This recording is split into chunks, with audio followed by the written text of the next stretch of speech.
They were on a journey.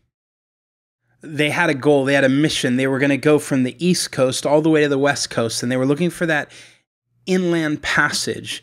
They particularly had spent a whole bunch of time with canoes on rivers, moving all the way through a variety of states, and you can see their trail, their path. You can find it online. It's easy to see. They finally got into Idaho.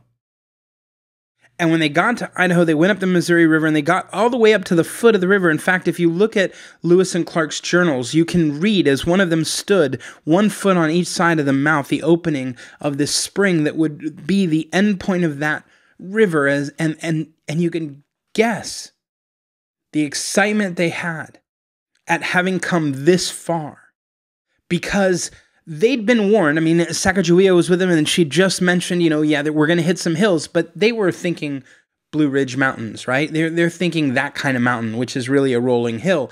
They weren't thinking Rockies. And so they got out, they picked up their crews, picked up their canoes, and they were pretty happy for a bit of a respite, if you will, of walking, because they had spent so much time canoeing. In fact, they'd been going upstream, and canoeing upstream is not easy work, but they knew how to canoe, they knew how to build canoes, they knew how to take care of canoes, they were good at what they did. And so no problem.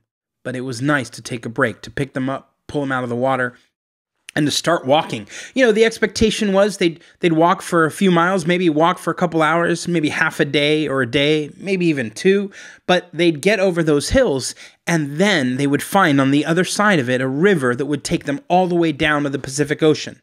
All the hard work was done. All the effort was done. Everything was in the past. They were prepared for that. They had done the hard work. They'd paddled upstream, and now it was a downstream, easy street ride all the way to the Pacific Ocean. All they had to do was climb over some hills. They picked up their canoes and they started walking, and you can imagine and even see, the surprise on their face as they climbed and walked their way up to a landing, and they looked up. And they didn't see rolling hills. They saw the Rockies. Oh boy. I don't know what goes on in someone's mind in that moment. I mean, we have their journals, but on August 12th of 1805, I don't know what went on in their mind to realize in that instant that everything that you've trained for and everything you've prepared for is completely inapplicable to everything you're facing, that your past has in no way, shape, or form prepared you for your future, that all your investment and your diligence and your effort and everything that you've learned and become skilled at, that it has no applicability to canoeing up the Rockies, because it's an impossibility. You're not going to use this skill. Everything you did in the past is not in the future. In fact, the future is not a replication of your past. The future is wholly different. I don't know what goes on in your mind in that moment, in that instant, when you think, I'm not ready for this. I'm not prepared for this. But it can be a little frustrating. Not just for them, for you and for me. When we get to the point where we think, I've prepped, I've trained, I'm ready, and the game changes underfoot. Everything about what we've prepped for, everything we've assumed. I don't know if you went to high school like I did, but when I was in high school, I remember studying things that I thought in that moment I will never use again. In fact, we would do word problems in math, right? You remember trigonometry or geometry or calculus where you draw a curve and they'd say, now find the area under the curve. And I remember asking, why would we do this? And someone said, well, when you go and do a modification on the back of your house, you put a patio, you're going to need cement. And if you draw a curve, if it's not a perfect rectangle, how are you going to know how much cement you need?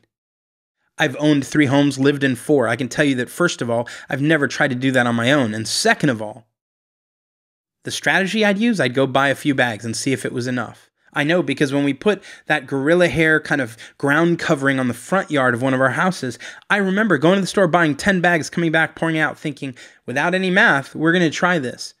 And we put it out on the ground, and it wasn't enough. And we're like, go back to the store, buy 10 more bags. It was really easy.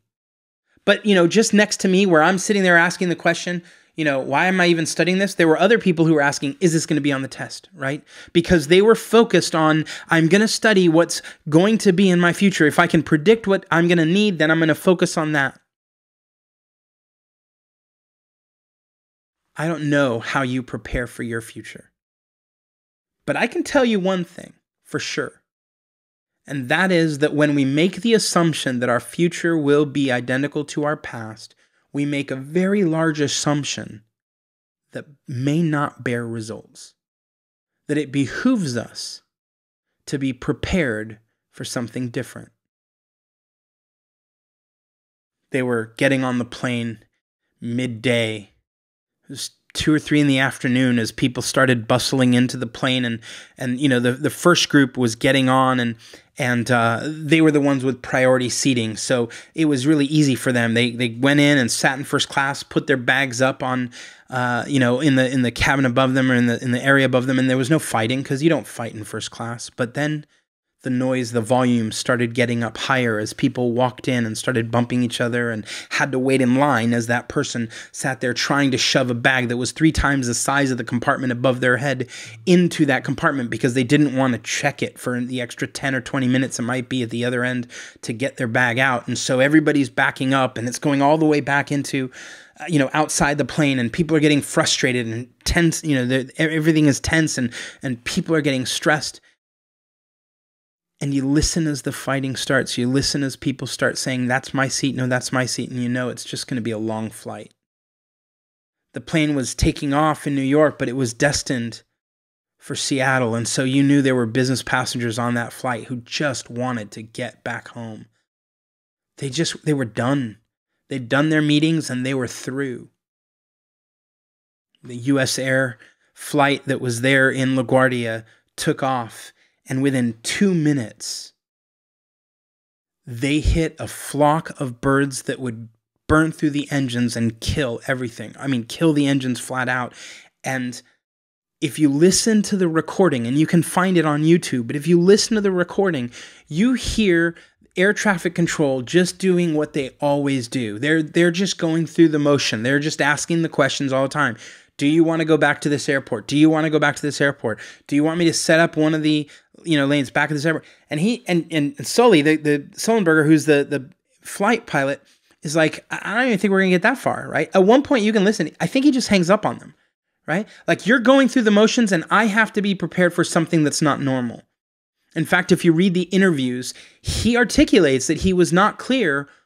He was clear very early on that it was unlikely they were going to be able to get back to even LaGuardia. We're not talking about going to another airport. He wasn't even sure he could turn it around, and they'd only been off the ground for 2 minutes. And yet, in the next 2 minutes, he made a series of choices, a series of decisions that were completely different than the day-to-day.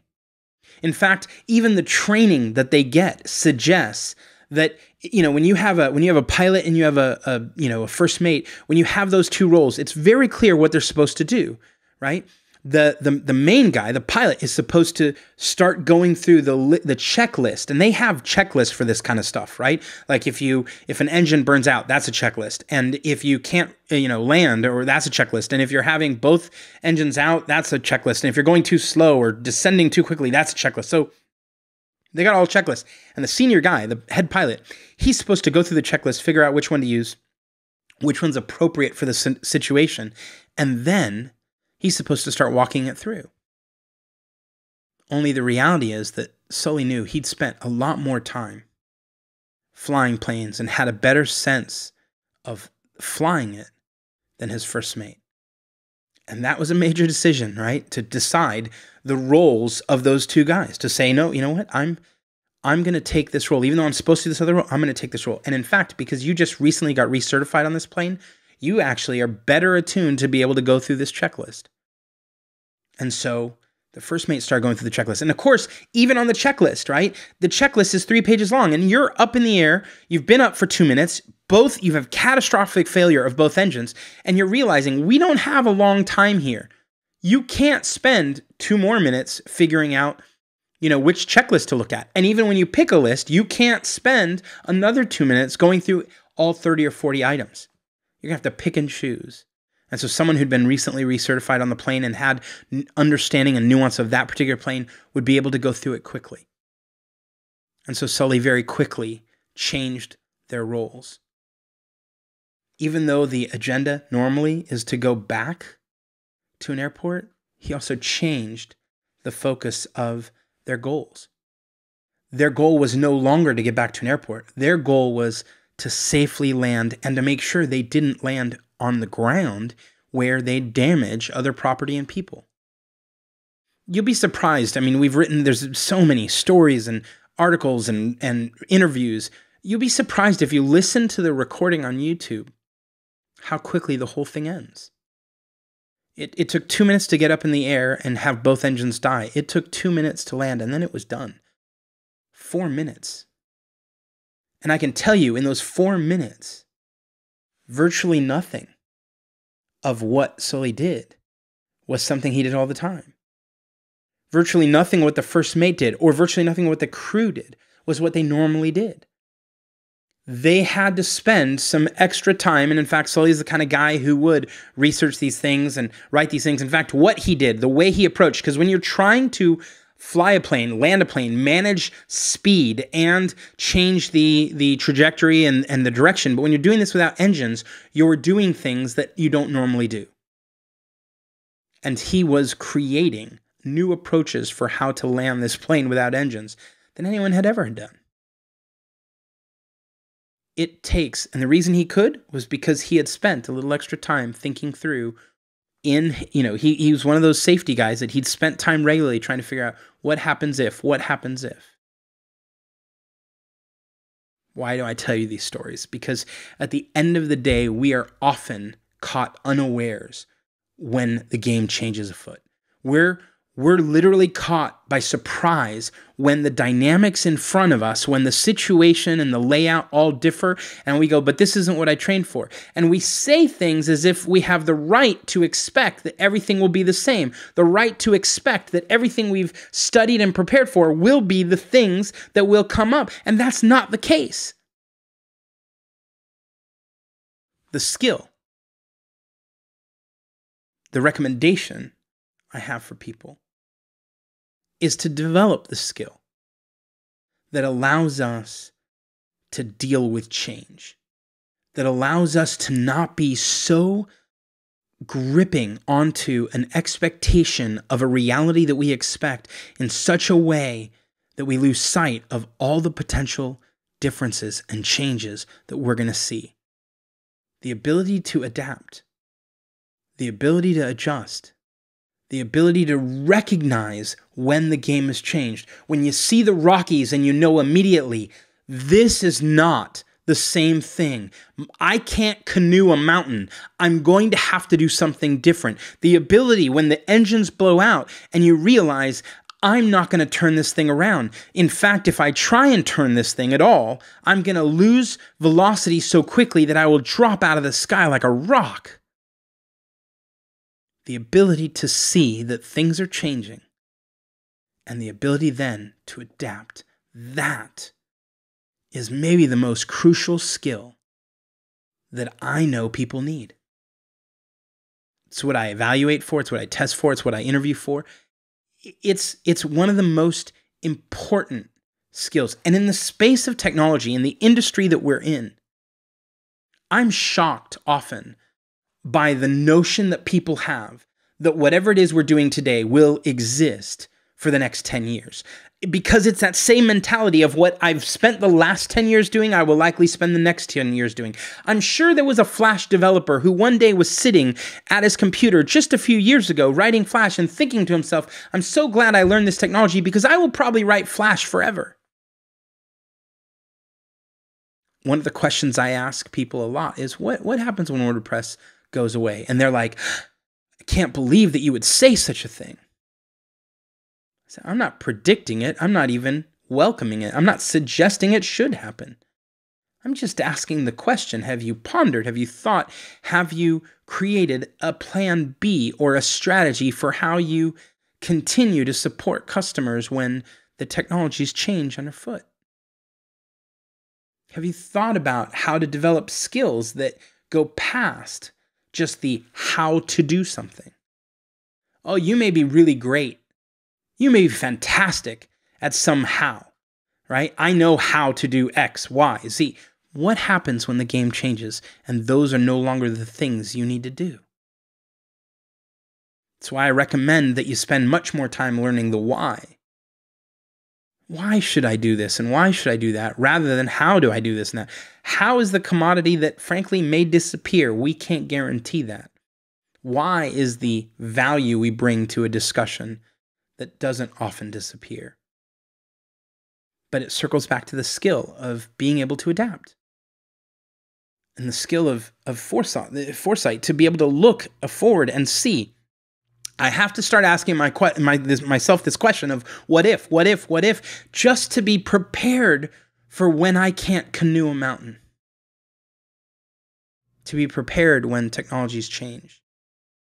To be prepared when new things arise. I mean, today we use Twitter, we use Facebook. Go back a set of years when it didn't even exist. And there are people who are like, I couldn't have predicted that would exist. What today might exist in just 4 years that you couldn't predict? And how will you interact with it? Will you be prepared to adapt? Or will you be stuck looking backwards and saying, oh, this isn't what I was preparing for, this isn't what I was expecting, and it should be this way? I'll tell you right now, if you're using the word should, if the people around you are using the word should a lot, you're living in a world where you're just going to face a lot of cognitive dissonance between what is and what will be. You're living in that tension and you're not doing anything about it. You should not use the word should. They should have paid me. They should have responded. They should do what I asked. They should. Should is just a misunderstanding of how you're setting your expectations. So, I started by asking, or I proposed the topic of what's the most important skill you can have in the technology world? What's the most important skill you can have in the WordPress world? And I'll tell you, the answer for me is the ability to adapt. Thanks.